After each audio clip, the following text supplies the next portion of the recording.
Hi, my name's Jessica Smith. I'm with Bland's Nursery in West Jordan, Utah. And today we're talking about how to grow flowers in your yard. The choices are endless as to what you can actually plant in your yard. But the first important thing is, like with any project, is planning and preparation. First, plan what the area is and what your needs are for that area. But the first and most important thing to do is to make sure that the soil is properly prepared before, because once that plant gets down into the ground, there's not a whole lot you can do for that root system after that.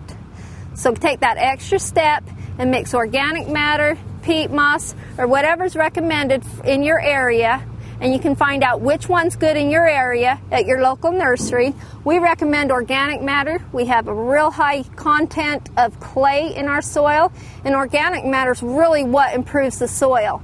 In your annual beds, you'd want to mix in organic matter every fall.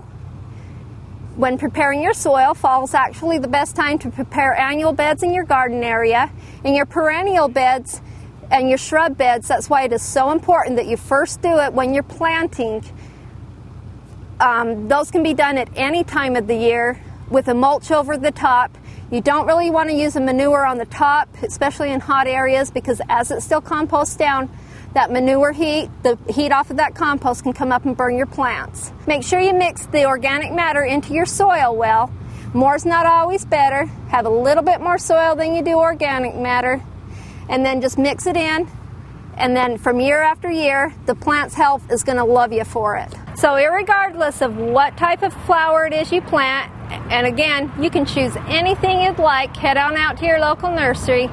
Just remember, soil preparation's number one, and deep applications of water.